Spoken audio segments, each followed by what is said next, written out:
note that this episode of Bits and Bricks contains instances of misuse of the Lego trademark, which must always be used as an adjective and never a noun. As a reminder, it is never appropriate to refer to the company that designs and produces Lego brand products as Lego. Rather, the correct name for the company overall is the Lego Group.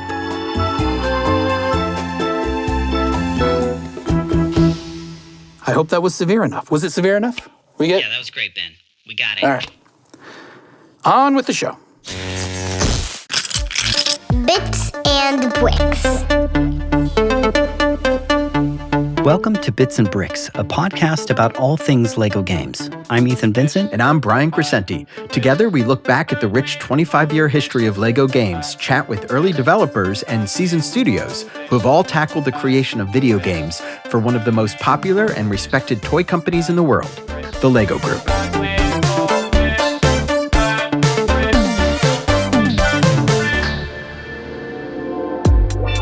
Hey, Brian. Hey, Ethan, how's it going? Good. Welcome back. Here we are, season 4. Can you believe it? Yeah, this is a little bittersweet. This is going to be our last season, our last 9 episodes of a more than year-long run of Lego games podcasts, which I've loved making with you. Yeah, it's amazing to think back about how you and I started on this journey at telling the story of Lego games and how our ideas grew from, these kind of one-off deliverables to an actual podcast series, Now we're, 38 episodes deep into highlighting this library of video games that has amassed over the past 25 years.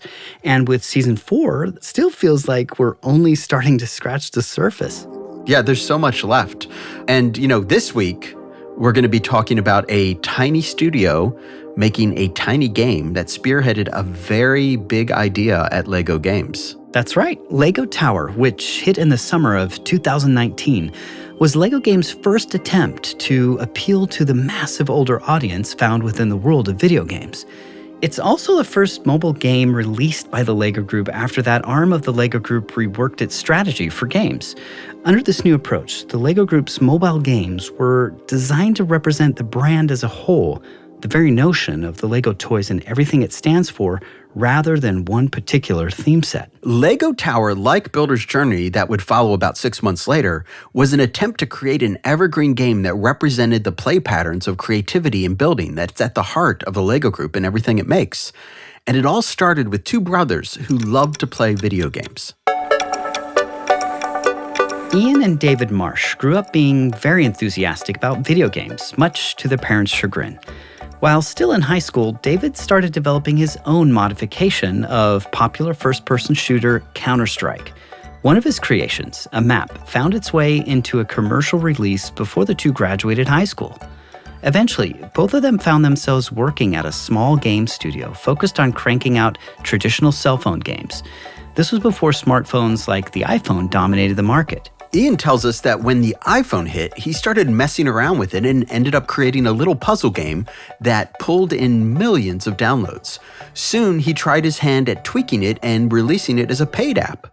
It started making more money than my day job, so I asked my then fiancée whether I should quit my job and go into iPhone development full-time, and she said now's the best time to make a decision like that, since I was still young and we were just getting married and didn't have kids. So I started making iPhone games on my own. My brother David actually started NimbleBit aside from that and put out a kart racing game on Steam called Zero Gear. Zero Gear! Which ended up being kind of a flop. But I ended up joining him to focus on mobile game development soon after that. And that's when NimbleBit really got started doing what we're known for today, which is mobile game development. After Zero Gear, the duo developed a game called Pocket Frogs, which had players breeding and selling virtual frogs. It was the brothers' first game, designed from the beginning to be a free-to-play title, which was a new idea at the time in the mobile market. They decided to make their next game, another free-to-play title, and were enthralled with the pixel art look of a game called Fez, especially the look of the 8-bit hero, Ian said. They wanted to use the art style in their new title and decided to try applying it to a restaurant management game. When we were mocking up the artwork and displaying it on the iPhone, we tried first to do it in a landscape orientation because that was a good fit for, a single floor of a building. But we were also trying to mock it up in a portrait view, and we started noticing that we could kind of stack multiple floors on this restaurant, and it would be in a very natural shape for holding the iPhone up in a portrait view. And so then we started thinking, well, why couldn't we go even higher? It doesn't make sense to have a 20-story restaurant. So what if we thought of each floor as a completely different business or apartment? And from there, it kind of grew naturally into the tiny tower we know today.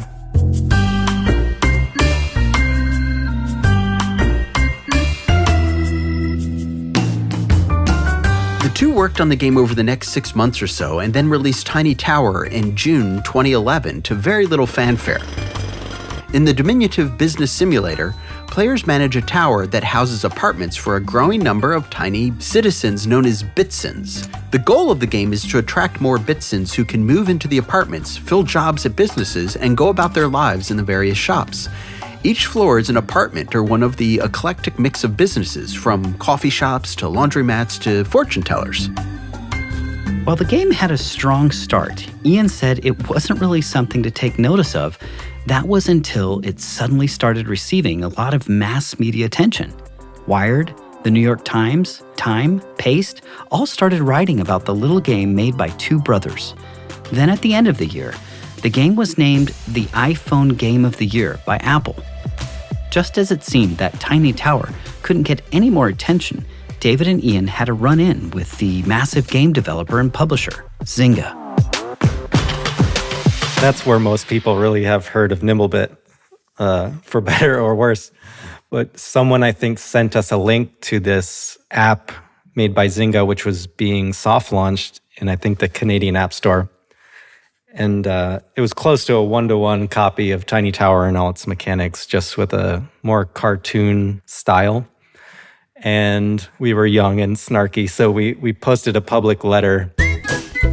Dear Zynga, all 2,789 of you, we noticed you were about to launch a new iPhone game called Dream Heights. Congratulations! We wanted to thank all you guys for being such big fans of our iPhone Game of the Year, Tiny Tower. Good luck with your game. We're looking forward to inspiring you with our future games. Sincerely, all three of us, NimbleBit. The call-out sparked a bit of a public feud between the Marsh brothers and Mark Pincus, CEO of Zynga at the time. It also led to a massive amount of attention for the studio and the game. The Zynga game quietly disappeared, but Tiny Tower continued to grow, and soon companies were approaching NimbleBit about creating themed spin-offs for the game. The first was Disney, which was interested in seeing if the Tiny Tower concept could be applied to the Death Star. The issue was that we didn't have the resources to develop it ourselves because we didn't want to hire a bunch of people, and we were still just 3 guys at that point. We had hired one of our friends from high school, Tim. So we decided to just license the Tiny Tower IP to Disney, and they developed the whole thing in-house. The unfortunate part of that was that after Disney Mobile restructured their operations about 6 months later, it became a casualty, and they didn't want to support it anymore. So it was taken off the store. The 2013 release of Star Wars Tiny Death Star was followed by the release of Tiny Tower Vegas in 2014. While the small studio continued to support Tiny Tower, with a major 10-year anniversary update hitting over the summer of 2021 and the last update hitting just 2 months ago, they also started to shift their focus to other games like Disco Zoo, Letterpad, and Words Royale. But in 2016, a random piece of fan art would set the stage for NimbleBit to return to the Tiny Tower idea with some interesting twists. Someone sent us a link to a Flickr user named Warm Hand Sanitizer, who had posted renders he had made of Tiny Tower floors imagined in Lego bricks. And they were just awesome to see, and everyone who saw them went crazy for them. And we thought it was really cool, but we didn't think there was anything to do with it except for tell them how cool it was. As Ian David and the other one or two who made up NimbleBit at the time continued to create small, memorable, playful experiences on the iPhone, they were garnering the attention of a growing fan base at the LEGO Group. In the spring of 2017, the International Toy Company contacted the studio and asked if they'd be interested in creating a game for the LEGO Group. Specifically, they told NimbleBit they were exploring a new approach to mobile games, Ian said. They made it obvious that they wanted to make games that stood on their own and weren't simply advertisements for existing LEGO products. Originally, they kept the slate pretty blank. I know we pitched them probably 3 or 4 ideas, mostly LEGO versions of some of our pre-existing games. Among the pitches were LEGO brick versions of Pocket Planes and Pocket Trains. But it was the pitch for a new take on Tiny Tower that really stood out. And that's in large part thanks to that Flickr user with the unforgettable pre-COVID handle, Warm Hand Sanitizer, and their fan creations. We included these tiny tower floors that had been reimagined in Lego brick form, and I think they really sealed the deal as to what kind of game we were going to go forward with because it looked like such a natural fit just from the beginning. Abhinav Sarangi joined the LEGO Group in 2018 after running a small indie studio in India for 6 years. And the first thing he was asked to do was work on this new take on Tiny Tower, LEGO Tower. When we started talking to them, we were trying to find what is the best way to take some of the learnings from their work with Tiny Tower, but also to figure out how it works as a Lego game.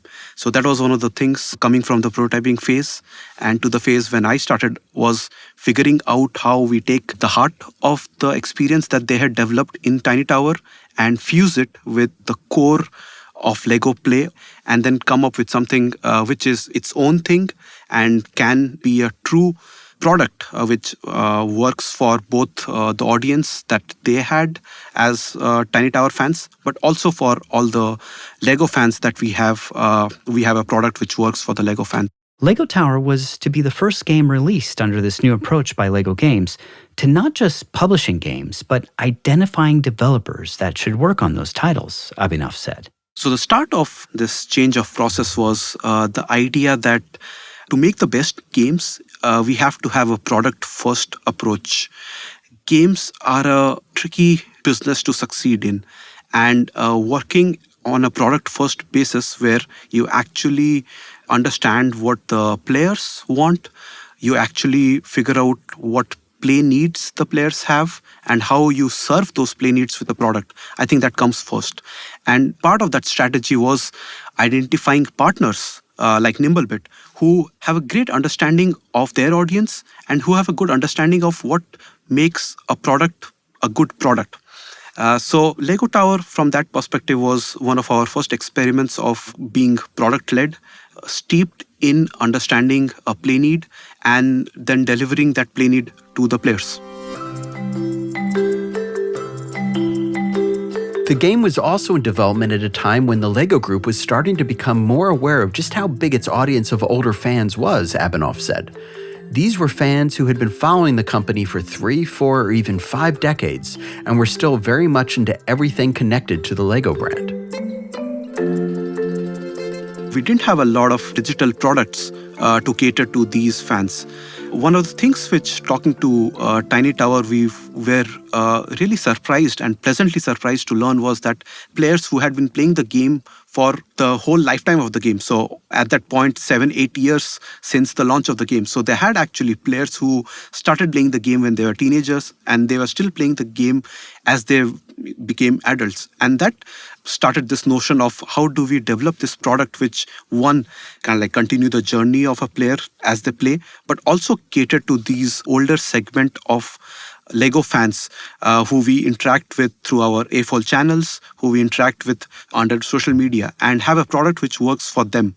Part of the journey of actually discovering what Lego Tower could be was working closely with the AFOL media, going to the different events that we went to where we could interact with them, get their feedback, and really trying and making sure that we have a product which works for the younger audiences, but also for the older audiences who want to still interact with the brand.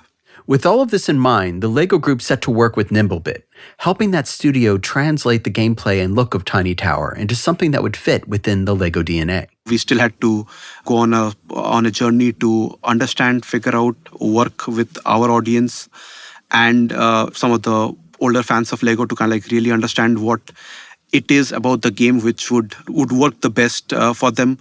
As an example, where we went a lot deeper than where Tiny Tower was, and we could do because of the nature of the IP, was in the customization options that we could give to the players.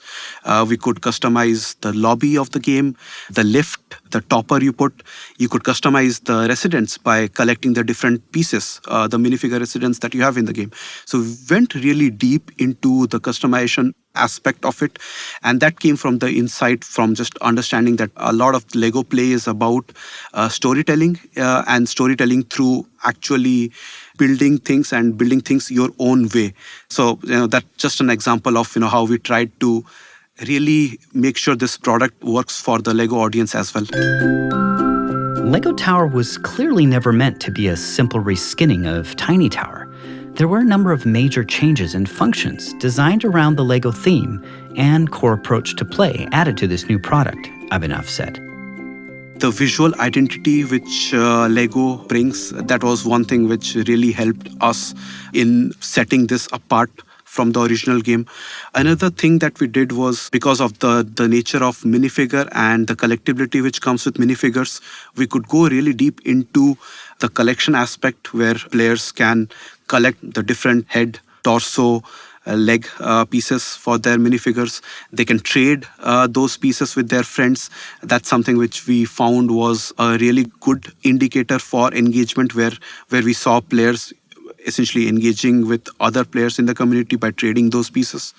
Another thing was we had this aspect of gameplay which was around essentially a unique minifigure that you had to unlock, which was again steeped in the minifigure line.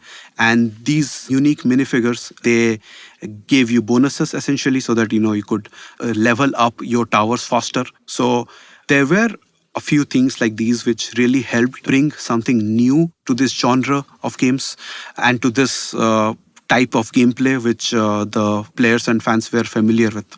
As with other LEGO smartphone games of this era, the developers also had to come up with the right way to monetize the game.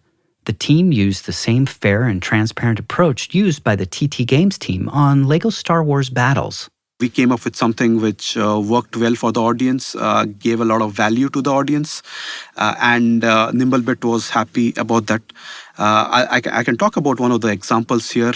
We launched something called a VIP pass in the game.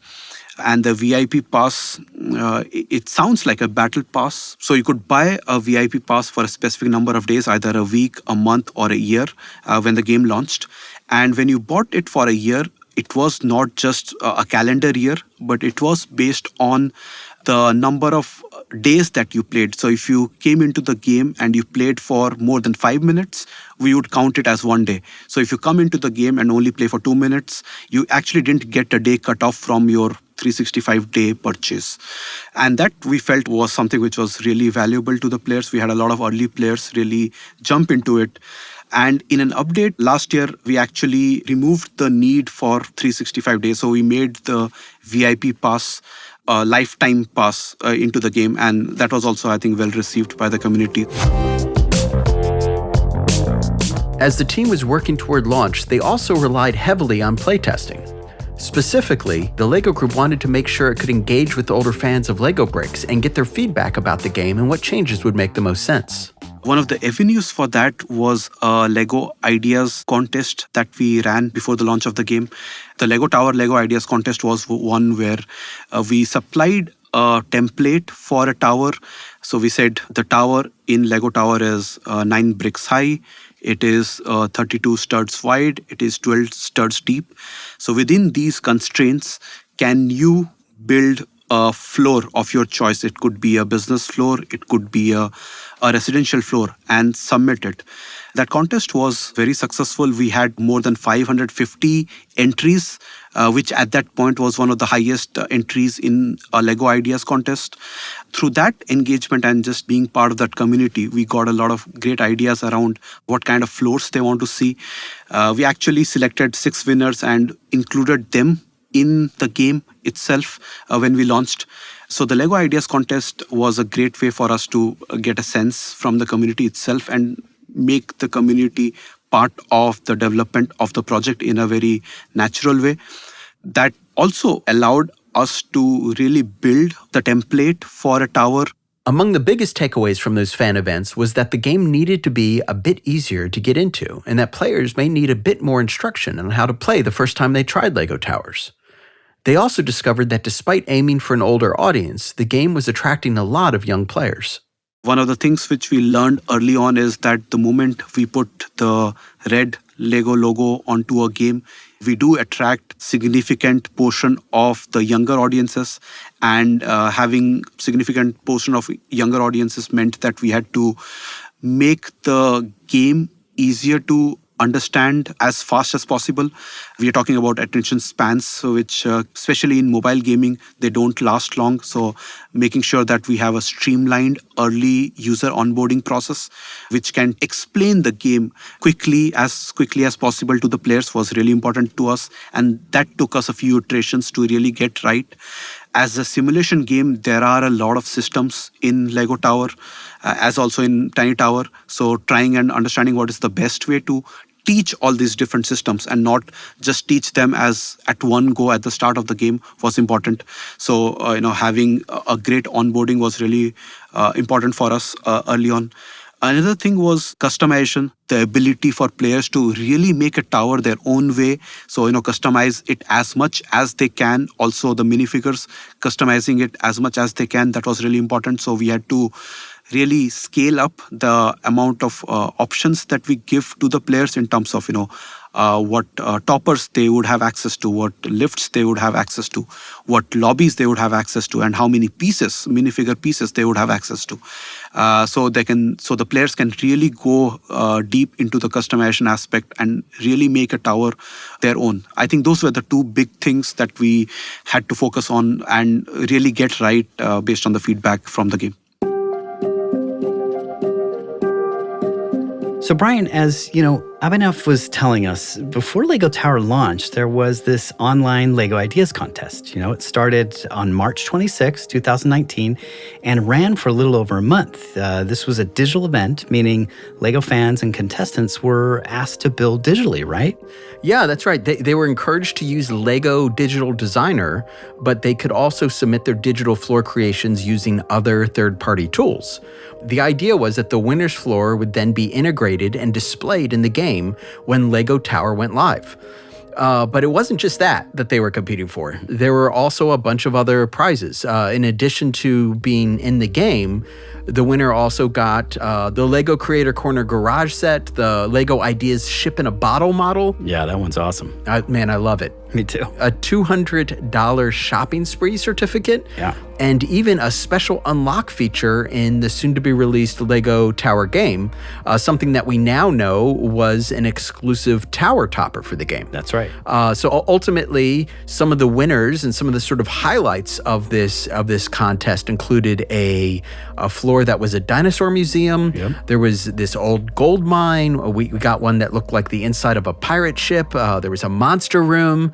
There was a bike shop. And of course, a capsule hotel. Yes. To me, there's no doubt in my mind. They're winners. They're really unique. They have, embraced all the many flavors of Lego styles and, man, just really cool to look at. So if that digital online competition wasn't enough to create buzz for the game, the LEGO Games team put together yet another event in the summer of 2019, June 21st to June 23rd to be exact.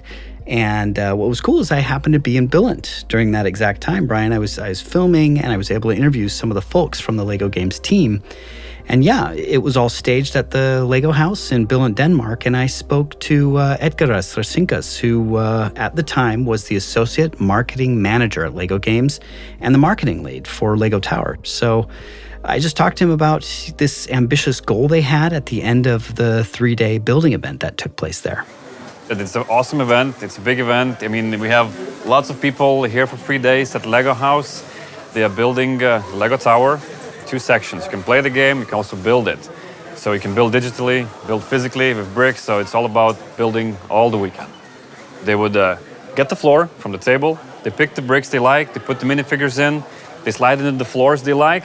Put it on the stands there in the center, and that's how we build more than 500 of these for the largest Lego brick diorama. So as families were coming in to visit the Lego house during the summer break, keep in mind this is 2019, there's this large entrance kind of square meeting area, and there are several tables filled to the brim with Lego bricks and minifigs, and then these pre-built floor dioramas. And just, Brian, the gravitational pull to this area was tremendous. I bet. Yeah. I mean, not only were families, kind of lured into going there, but also Lego employees from right across the street from Lego headquarters.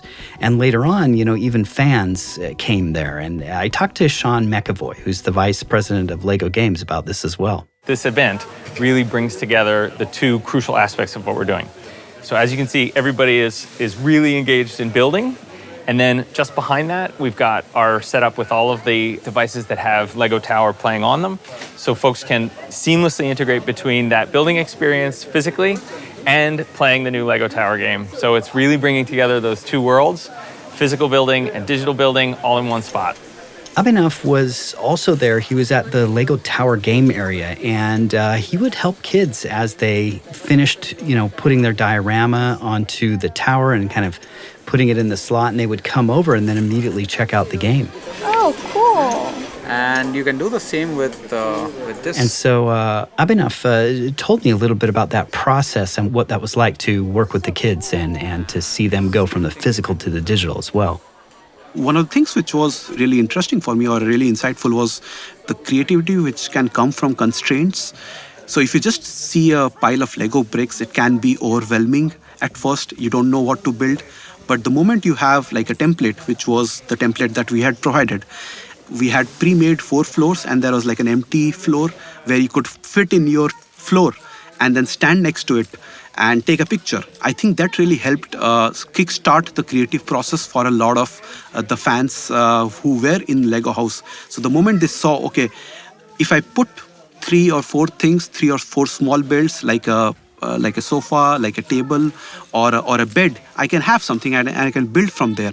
I think that really helped kickstart the process for a lot of people. And then by the end of the first day, when we had already started building up the diorama, on the second day when fans came in, they could see that there were already these things which people had built, and it was just easier for them to then relate to that and build something on their own. So I think the creativity through constraints was something which was really interesting for me to see.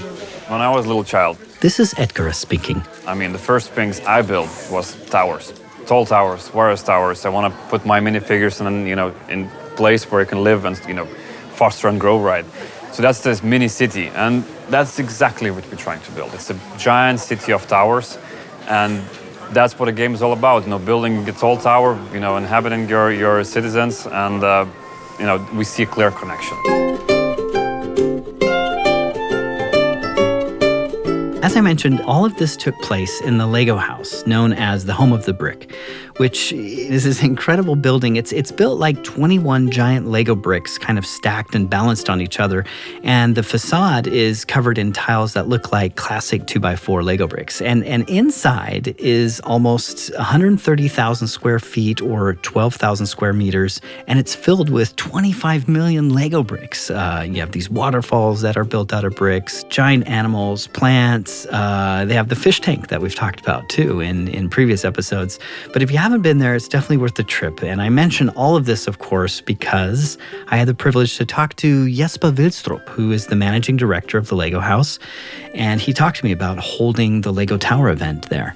Well, I think the Lego House is a fantastic place to host events. And we love when our colleagues in the rest of the Lego group, when they want to use the house as a home to get some, you can say, more activities, some more life here in the Lego Square as well. So, we love having events here. Well, the thing we love the most about it, This is Sean speaking. is the fact that you can customize your own Lego tower, build your own floors, bring in your own minifigures, and really have that ultimate experience of customization throughout the entire play experience. So fluid play, bringing together physical and digital in one single play session, and we feel like an event like this brings those together in a really interesting way as well.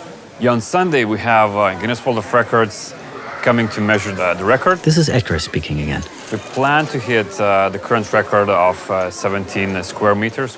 So that will, in numbers, that will be more than 500 of modular builds. We have elevators next to it, like there is in the game. We have toppers. The amount of work behind the scenes that we have invested. Here's Sean again. As a team, Edgaris and Danny and Abhinav and Sandra and the entire LEGO Games team, it's just a huge shout out to them. They are the ones who really brought this together in partnership with our friends at LEGO House and across the group. So big, huge shout out to the team. Yeah, I mean, this whole event was really cool, Brian. And of course, what was really frustrating for me is I had to leave on Saturday. So I couldn't be there for the actual, Guinness Book of World Record people to come and to make their announcement. Oh, that's a bummer. That's the big event, the big sort of unveiling of whether they broke the existing record and get to sort of place their stamp inside the Guinness Book of World Records. Exactly. But I did get this recording from Edgaris that we should probably just listen to, and then we can find out, right? Now, the minimum requirement for this record was 17.13 square meters. And I've measured this diorama, and I've done the calculations. I can tell you that this diorama measures 21.04 square meters. It's a brand new Guinness World Records title. So there you have it. This was, the largest Lego brick diorama, 21.04 square meters, which I'm sure you can calculate in your head, Brian. How much is that in feet? Yeah, totally. I will tell you exactly without any pause because I'm that good at math. 226 square feet and 68 square inches. Yeah, see, I knew you could do it. You're that I'm a math brilliant. genius. Yes, you are. And, this was achieved by the team, and it's just amazing to see. It took 3 days to build and consisted of approximately 400 kilograms of Lego bricks. And there were over 1,500 members of the public that took part in this. And I think they created over 500 rooms. I think it says 540. Just overall, a real impressive event. Yeah, and if you go to the Guinness Book of World Records website, you can actually see a picture of it. It's like this big, it looks a little bit like a massive apartment complex. It's like this massive rectangle made up of all of these minifig-sized rooms, all of which are different little dioramas, which we've obviously talked about. But it's pretty cool.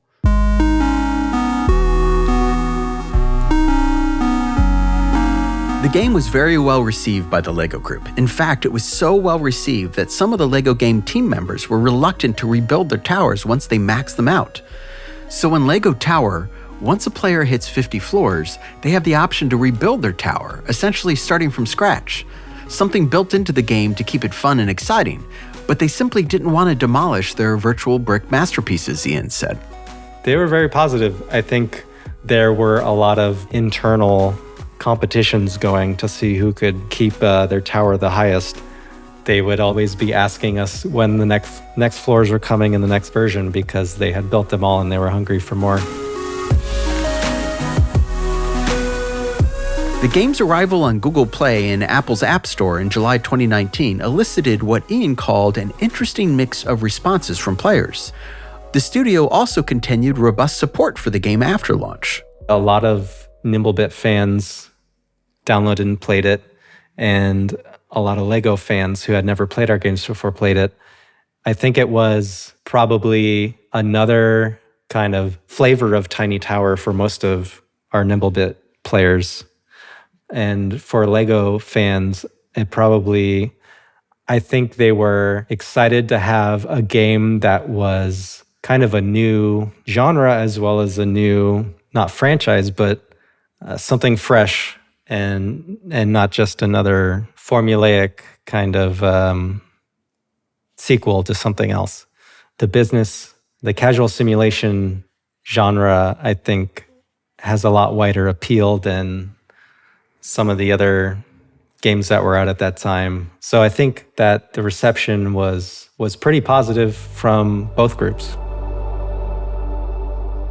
In its first year, about 9 million people downloaded the game. The game is still being updated today and is now approaching 20 million downloads. And Abhinav said that the experience creating the game was almost as fun as the game itself. Working with NimbleBit has frankly been a joy. For a small team, they work hard. I mean, they are nimble. Sorry, excuse the pun, but they are very nimble in how they work. And they really know the audience that they cater to. I think that has been very important when you are that size. You have to be very focused on what you make, but also on what you don't make, because you cannot make things which a 50-member team can make. So being really focused on and being really player first driven, I think, has been a strength for NimbleBit.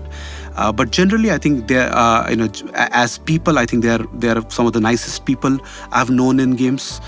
It has been a pleasure and actually a privilege for me working with NimbleBit, working with them and seeing how they've been able to make brilliant products which a lot of the industry, a lot of the game development industry, I think has a lot of respect for how they have conducted their business over the years, and how they have been a beacon for indie developers in terms of how to do well in the mobile gaming space.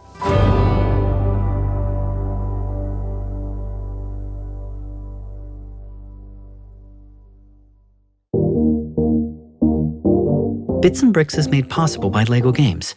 Your hosts are Brian Crescenti and Ethan Vincent. Producing by Dave Tack. Our executive producer is Ronnie Scher. Creative direction and editing by Ethan Vincent. Research and writing by Brian Crescenti. Art direction by Nanan Lee. Graphics and animations by Manuel Lindinger and Andreas Holzinger. Mixing and sound design by Dan Carlisle. Disclaimer voice is Ben Ungren. Opening's child voice is Milo Vincent. Music by Peter Premer, foundermusic.com, and excerpts from the game Tiny Tower and Lego Tiny Tower. We'd like to thank our participants, Ian Marsh, Sean McAvoy, Edgar Astrashinkas, Abhinav Sarangi, and Jesper Vilstrup. We'd also like to thank the entire LEGO Games team. For questions and comments, write us at bitsandbricks@lego.com. That's bits, the letter N, then bricks@lego.com. And as always, stay tuned for more episodes of Bits and Bricks.